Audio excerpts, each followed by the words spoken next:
All right, this is my Dust Deputy soundproofing box. Got the shop vac inside that with the Dust Deputy outside, so all the cleaning's on the outside. And feed that barrel about once a week. With this system, I never have to get into the shop vac box. So that's why I made a closure like this to keep the sound down. And like I said, in a year and a half's time, I haven't really had to get into it. This is made out of quarter-inch Luan and blue foam. It measures 23 by 23 by 23, and then the top baffle's about 4 inches thick and got about 8 feet of vent. Eight. Yesterday, I worked on this box that's below that wheel with the hose on it, and this is a soundproofing shop vac box, and I've got some video that I'll probably show you that shows the before and after the sound effects, but this part will just be a little more detailed into the box. Basically, this is a 23 by 23 inch box. The top part is the baffle. This is a separate box, and this is a different box. So this is 23 by 23 by 23 cube. It's quarter-inch plywood with blue foam inside, and then the baffle sits on top, and I've got it screwed to the top lid of this thing right here. So this is encased shop vac, and what this does is, of course, the air comes in from here, goes in and around through about 8 feet of baffle, and then goes out the back side. The Dust Deputy and the hose basically keep all the sawdust out here. So this box, I'll just never have to get into it. I've used it for a year and a half. And the shop vac with the Dust Deputy keeps this clean. So, I mean, 99.9% is the Dust Deputy. So the shop vac virtually stays free, maintenance free. And I've got 3 years of using the thing, and the only time it ever overflows is whenever I let that bucket overflow, and that's my fault. So other than that, I never will have to get into this box, almost never. So at least in a year and a half, I haven't had to get into it, unless it was my own fault. Anyway, this is a fast cap reel. This is my way of attaching it with just cut a little notch in here and use the fender washers, and that's worked real well for 2 years, 3 years. This is on Lazy Susan bearings. It comes out really easy. It's got about 25 foot of hose on there, and it just comes in, and then when you're done, you just throw it on the floor, reel it up, and so it makes my shop totally accessible for shop vacuuming and for vacuuming the floor.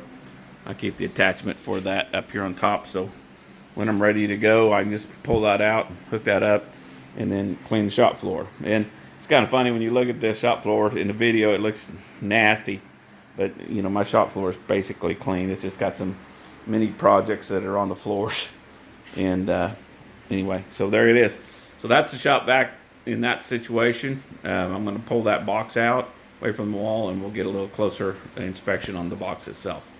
All right, to service this, basically it's just simply disconnect that hose right there and pull the box out away from the wall, and that's what I'm going to do next. All right, I pulled the box away from the wall. I'm just going to give you a little walk around, have a look at it.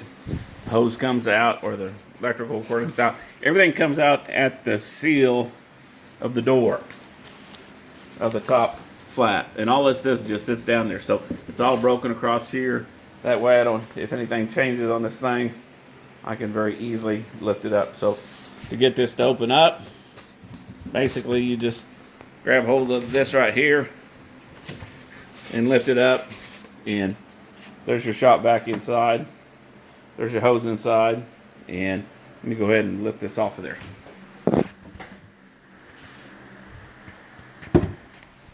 Okay, so here's your shop vac. You got your notch in there, which is loosely fitted. There's a little half notch right here where the cord goes through, so everything sits over the top of it. This just sits down in there. All I did is took the wheels off of it. It's a 5-horse shop vac, and it's pretty noisy whenever you fire this thing up. Let me go ahead and fire it up here. And so, you can barely hear me talking over it. It's pretty noisy, so I'm going to turn that off. As you can see, it's pretty noisy. That's been making that bearing sound for like 10 years. This thing's probably I don't know, 14 years old. I don't know how old it is for sure, but basically all I did is took these parts off of it, just unscrewed them, and just set it down in there just for height. So there's my box. It's 1/4 inch Luan plywood. It's they underlay them or just utility 1/4 inch. Costs about $14 for a sheet. And then this is 1 inch blue foam, construction foam, and it's about $14 a sheet. So I've got about $30 in the box, and so there's that. I made this with on the CNC machine, box gadget, and glued it together. My box joints weren't all that tight, which when you're making a pretty good size, I've had a lot tighter joints with the smaller ones, but I went bigger, 2 inch on this right here. So, but hey, it's just a utility box for the garage, so I don't really care about it. All right, we'll look at the top here. Let me go ahead and bring you up here on top so I don't have to bend over so much. Okay, this is all I've done here is cut 2 holes, 3 or a hole saw with 3 hole saws, and this sits over the box.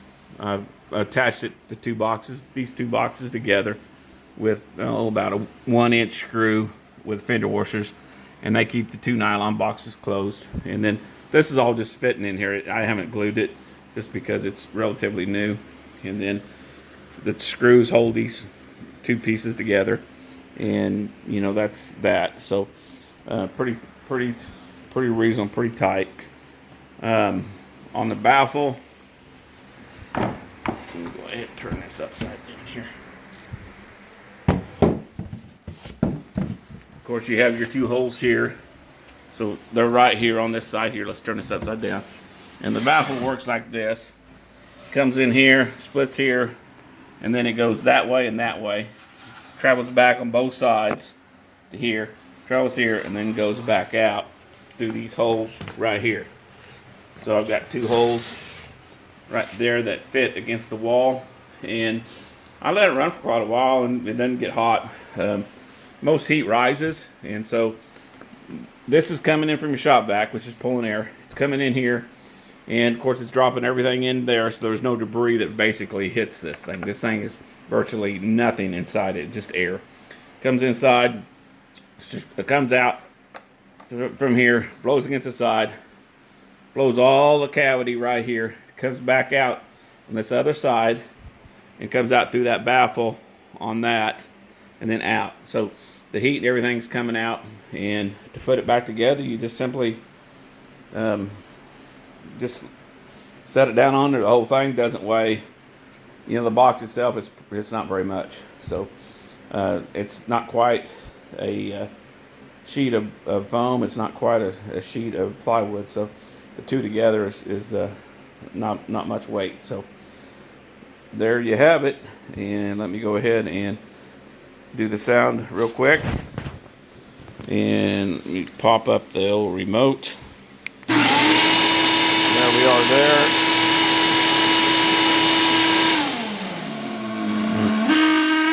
All right, let me close it. All right, the blue foam inside is down 3/4. This extends 3/4. So it basically just fits down in there pretty much like a glove. And it goes in there really easy. Of course, I'm holding the camera and going around it. But there we go. And it just sits down on top of it. And it sits there. Now let's go ahead and hit the old volume control. Which is, you can hear my voice now where before nothing. Basically sounding the same distance. And, it's a vast improvement over what I had. And the only thing is I need to watch is the heat that comes out of here. Like, right now, I could feel air out to, this point. And of course it's cool there because the air that's coming in from the garage is cool, swirling around the whole thing. Heat rises when it does get warm. And, I sit there and run this thing without it being in the box for hours. And I went over and felt the thing, and it just really doesn't generate a whole lot of heat. because it was basically just kind of radiated up. But with the way this is flowing, I don't really think it's going to be that big of a problem. I'm going to run some tests on it today and let it run for some hours at it. I use this as a cleanup tool. Also use it for, bandsaws, sanders, drill presses, and things like that, and mainly for cleaning the floor. Also use it to vacuum up the. Go ahead and turn that on. I also use it to vacuum up the CNC machine, so it's off and on quite a bit. And it's this little foam box made a lot of difference, and that has made a lot of difference on it. So anyhow, let me go ahead and push that back in there and hook it back up. And I just checked the Dust Deputy bucket just to see how much was in it, and I'll probably have to empty that. But I've been emptying that bucket about once a week for almost a year and a half, 2 years. And I've had that pool hose for 3 years. And with the Dust Deputy on there, the pool hose, I never get any clogs in it. And if I do ever get any clogs, it's at the tip of this right here, or right there, and sometimes right here. But not very often do I even ever get a clip. I just opened the barrel up. Of course, I had a little dust come in there. I'll clean that up here in just a second. But between the Dust Deputy, the fast cap wheel, and this, shop vac issues are just about gone. So I'm really pleased with this.